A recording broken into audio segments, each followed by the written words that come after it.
All right, you can go ahead and get started, Mr. Reid. Thank you for joining us today.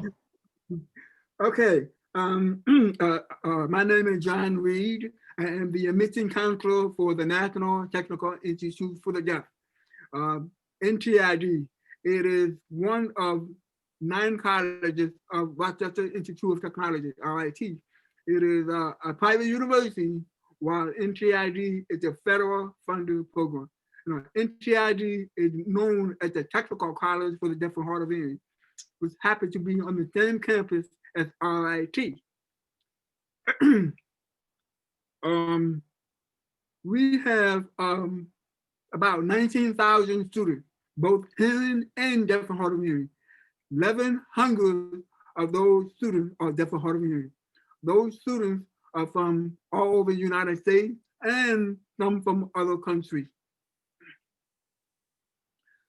So RIT has 9 colleges, and they have more than 200 different majors and 1,100 labs, because we are the university where the students can do experimenting, research, and hand-on experiment activities, so forth. It's known as the technical college to help students prepare for their career eventually.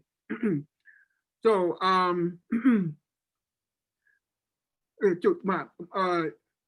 work in the NTID admissions office. We handle applications of deaf and hard of hearing students.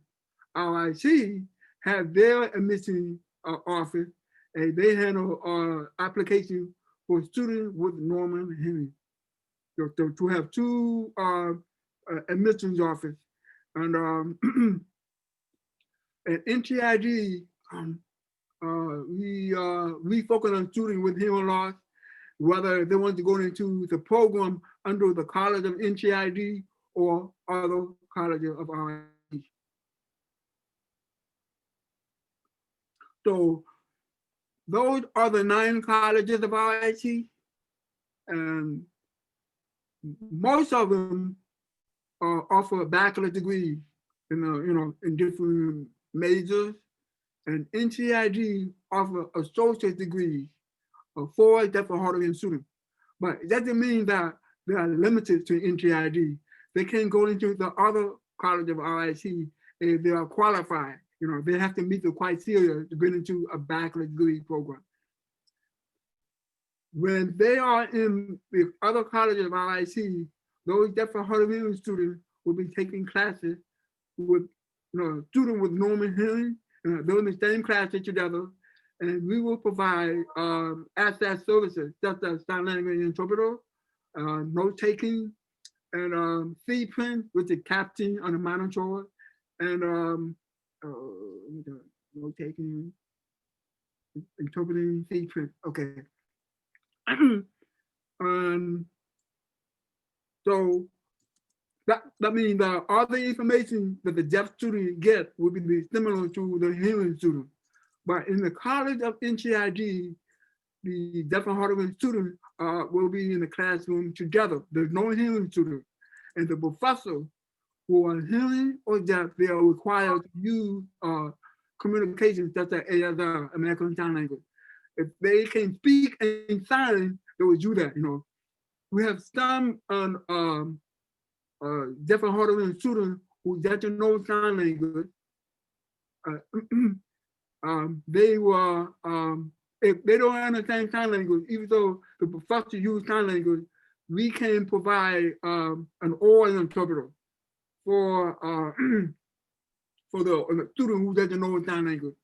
So we have direct instruction for the student in the College of NTID. So, so like I said before, the other college of RIT, the student would study for a bachelor degree. In the College of NTID, they would study for associate degree, right? So this is in NTID.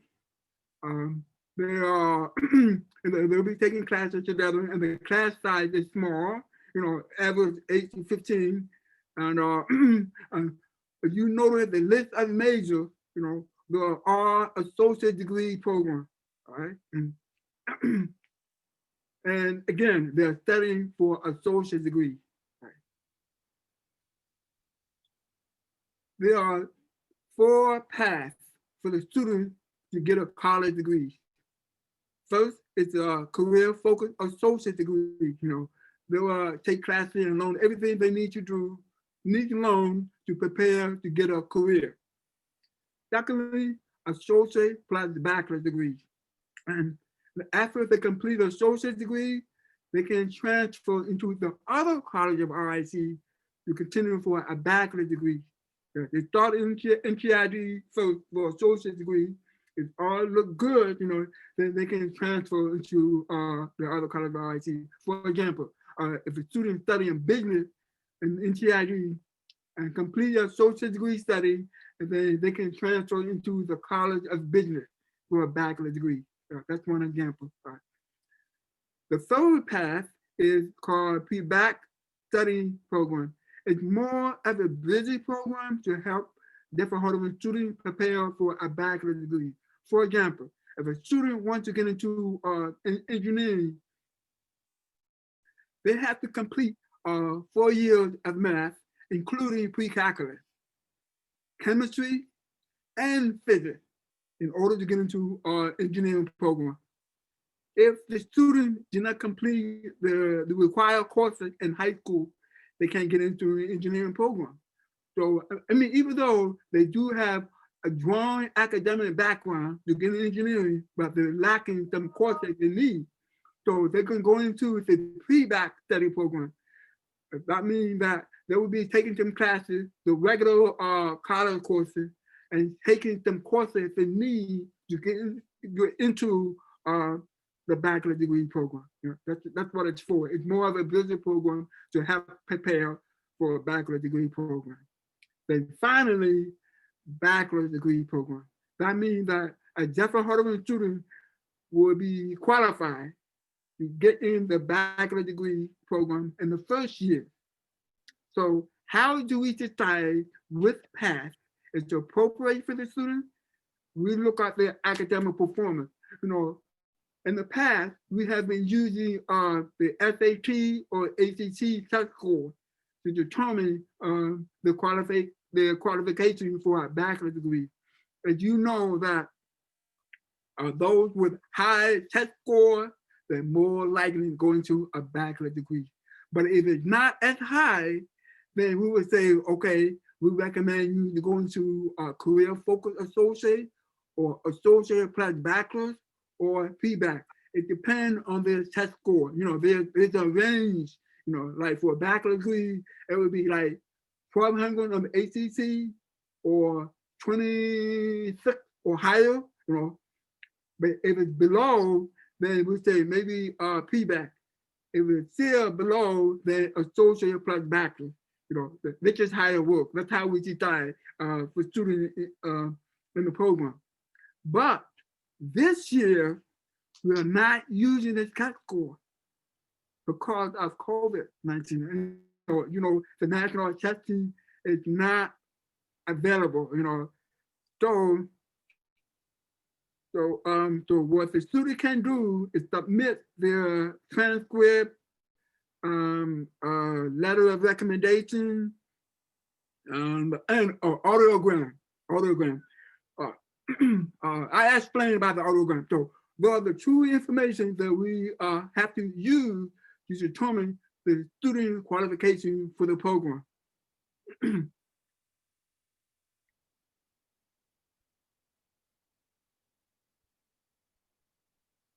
Okay, can you see it now? Yes, I can. Okay. Can you see the next slide? Yes, it's moving forward now. Yes. Okay. How about this one? Yep. Okay. All right. So you see the 9 colleges of RIT, right? Yes. Perfect. Okay. All right. All right.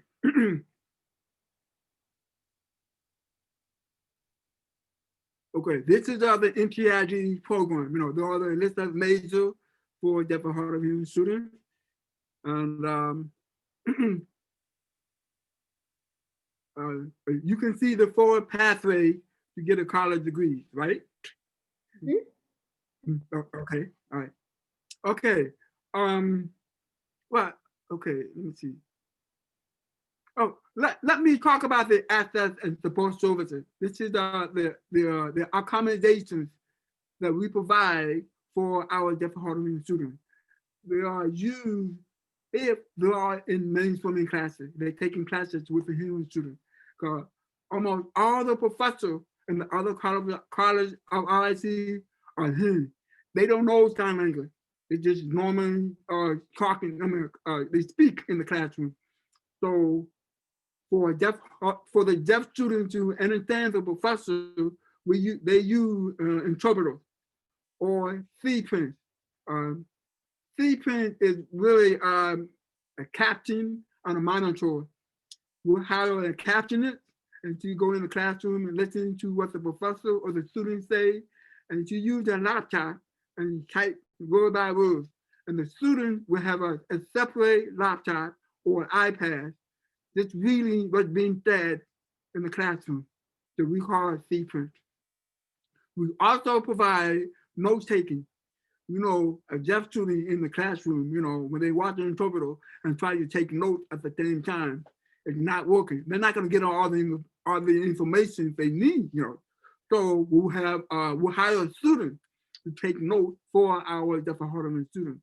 So when they go in the classroom, they sit down, write down the notes, and after classes, the students are able to get their notes or they get it online. The student will learn how to request for services. We will teach them how to request it for them online. And so it's very, very beneficial for our deaf and hard of hearing students. They feel that they're getting equal information as a hearing student. So RIT access services is one of the best in the nation. Truly, we have a large team, providing access services. So the services that is not only limited to the classroom, we also provide them for a general meeting or student organization club meeting or event. We can provide those accommodations. Upon request. Upon request. Right.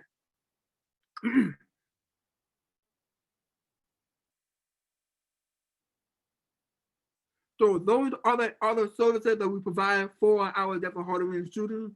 We have an audiology center. We have many students using hearing aids or have cochlear implants, so they can get the services at the audiology center. They can also buy a hearing aid battery or have a hearing aid repair, or they need to get a new ear mode, they get it from the center. We provide academic advising. All colleges have academic advising, but for the deaf and hard of hearing student, we have the academic advisor who knows sign language. They can be able to communicate in sign language or spoken English. So we also provide personal advising. For students who have maybe personal problem, mental health issues, so they can go to the counseling services. And we have a deaf psychologist working with deaf and hard of hearing students. Right? And we also provide tutoring, and those tutors, they know sign language. They're able to communicate them, they don't have to worry about meeting with a tutor who doesn't know sign language. Then you have to request for the interpreter for the tutor. So those that go to that tutoring center, they can communicate with the deaf and hard of hearing students. Then we have speech and language services, for those who want to improve their speech, so forth.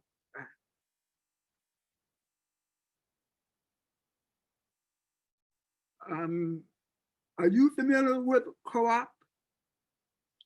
Yeah, you are. Okay, great. So RIT, co-op program is one of the world's largest and oldest programs in the nation. And so this is the opportunity that the student can gain their work experience You know, when they do co-op, it's full-time work, and related to the major, it's free of tuition, and they can do co-op anywhere in the country. That has to be just in Rochester. Many majors require co-op, not all of them, many of them, you know. So those who complete all the courses but didn't do the co-op will not graduate. They have to go through. Co-op. So we have a connection with different companies, you know, business and industry, education and nonprofit, as well as government agencies. So you can notice the list of the company name, you know, this is yet a number of them. We have more than 20,000, we have connection with more than 20,000 companies across the country.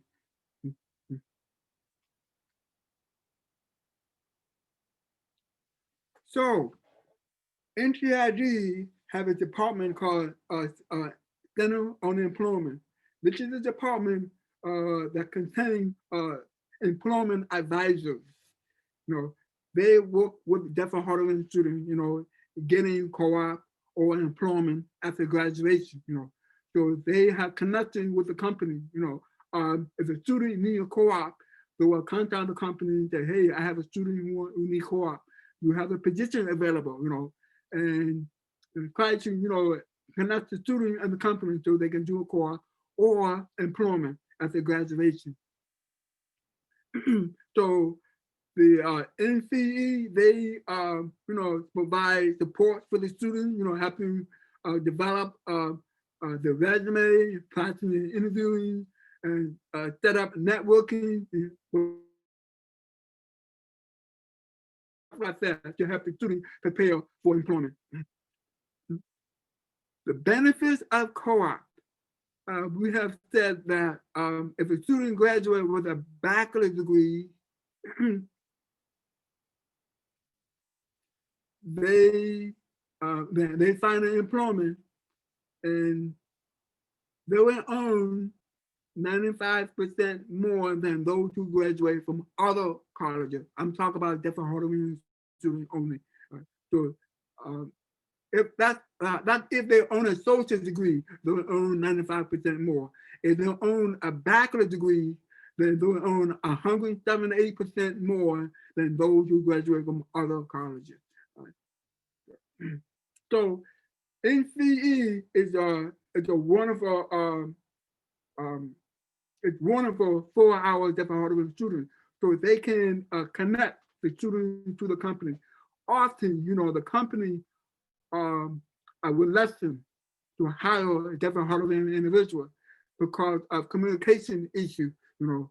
So we will educate them how to find ways to communicate with the student, you know, getting sign language interpreter or communicate through email or use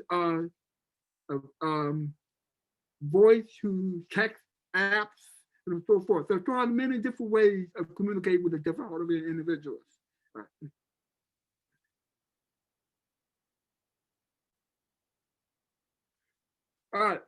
As you know, the RIT is a private university. Those hearing students will pay more than $50,000 per year. This is just for tuition only. But deaf and hard of hearing students can pay at the reduced tuition, which is $17,814. Why is that? It's because of NTID. It's a federal funding program that allows them to pay at the reduced tuition. They are required to submit an audiogram. You know, they have to submit an audiogram so they can get this reduced tuition.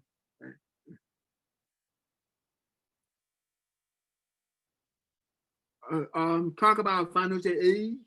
You know, they can apply for FAFSA, or they can make an appointment with the Department of Vocational Rehabilitation. I don't know how much you know about vocational rehabilitation, VR. You know, there are state agencies that work with people with disability, and the goal of VR is to help clients get in employment. How? Through job training, vocational training, community college, or 4-year university. So the deaf student can get some financial assistance from VR. They have to go through the process, to see if they are qualified for VR services or not. If they are qualified for VR services, then there was discussion about the possibility for them to get some financial support for college. So this is how it works. We offer merit-based scholarship for our deaf and hard of hearing students. The students do not have to worry about applying for scholarship. We will do an hour and end. All applications will be considered for scholarship. And some of our private scholarships, we have other grants, or maybe they get some income from social security, social supplemental income. I don't know if you're familiar with that. That's the income that people with disability receive from social security. They have to go through the process, see if they're qualified to get that income on a monthly basis. So for deaf and hard of hearing students, the cost to go to college at RIT is more than $32,000. That's including tuition, room and board, and other fees. So with the reduced tuition, if you compare that with the RIT tuition, they've been paying, like $50,000 and more, So that helps, So there are ways for students to have their cost reduced, Like if they use FAFSA, that would be a big help, so forth. And VR too, So this is a list of the different scholarships that we offer to our deaf and hard of hearing students.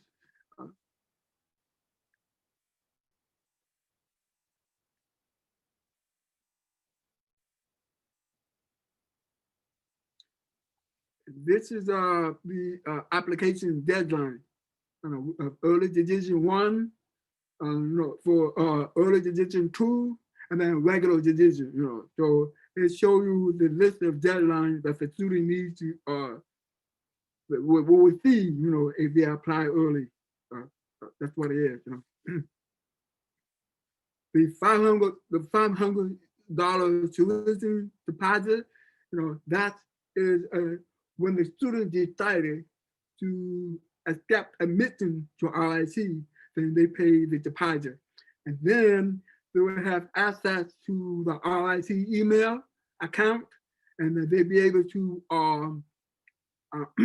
complete the housing contract, meal plan, and other forms that they have to go through, for preparation for RIT.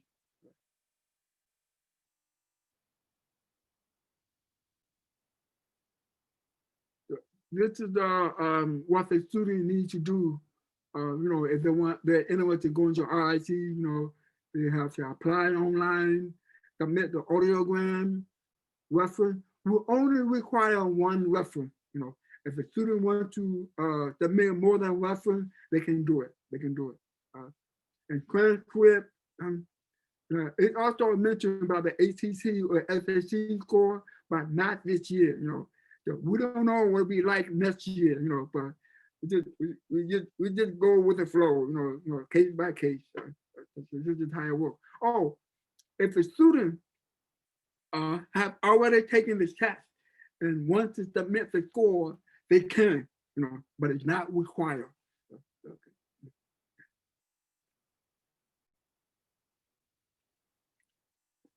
So, the reason I share that information with our deaf and hard of hearing students is because RIT is a unique university.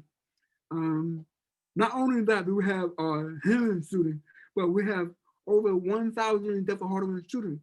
This is where the students have the opportunity to mingle with and feel comfortable. You know, I mean, to imagine yourself being deaf or hard of hearing and go to a hearing college, and maybe you are one of the few persons with a hearing loss, and you want to have the similar college experience as a hearing student.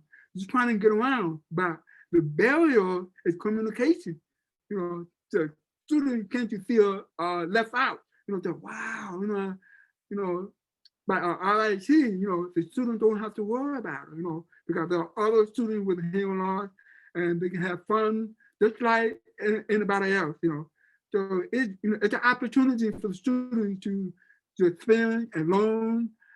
Maybe the student have it, it's not an issue, but couldn't identify themselves as a hearing loss. Maybe, like for example, I have a hearing loss and I want to be like everybody else, you know, but I couldn't because of a communication issue. Then when I go to RIT, I meet with other deaf and hard of hearing students, and they thought, oh, not a big deal, you know, we deaf people are equal to hearing people, you know, and you gotta stand out, you know, be yourself, you know, oh wow, I can do, oh yeah, not, you know, that kind of thing, you know. So really, and it would help boost the student self-esteem. You know, that's what RIT is all about. You know, we have a lot of information about deaf coastal, ASL, you know, about hearing loss, you know. I mean, that's something that the student can do, you know, and feel comfortable, you know, not feeling left out, you know. So that's what the RIT is all about. It's really a wonderful university for deaf and hard of hearing students. So that concludes my presentation, and what I can do, I can email you with the link for you to share with the student. Now, if the student is interested, all they have to do is fill it out online and send it to us, and then we will follow up with the student. That sounds perfect, Mr. Reid. Thank you so much for sharing this with us today. This information is so helpful for our students and families and for us as career counselors, and the services that are offered to students are amazing. Yes, thank you, Mr. Reid. This was very informative, and we're just really excited to have you here today and to be able to share this information with our students and families. It's really been a wonderful experience, and I've learned a lot. I know you probably too have, Ms. Corbin, throughout this presentation. Thank you. Yeah, okay, great. Yeah, I don't know if you are familiar with Gallaudet University. You've heard about it. Okay, that's one, you know. They're known as a liberal arts university, but we are a technical college, you know. So the students, you know, deaf students have choices, you know. They can go to Gallaudet, go to RIT. At RIT, you know, we have both deaf and hearing students, you know. So the students can learn from each other. If they go to Gallaudet, you know, they're mostly deaf people, you know, mostly, you know, there are some hearing people there, of course, yeah, you know, but RIT, in my opinion, is the real world, you know. This where the students have the opportunity to get exposed to both hearing and deaf and hard of hearing students. That's what we are, right? Okay. Yeah, that makes that's amazing. Thank you. Yeah, thank you. And I want to thank you for giving me the opportunity to share the information with you, you know. And I hope your students will be interested and they can always, you know, contact me. I will email you the link, and you have my email address and my contact information. So hopefully I will hear that from the students. Okay. Wonderful. Thank you so much. We really appreciate your time today. Thank you all. Okay. Thank you, and Happy New Year. You know,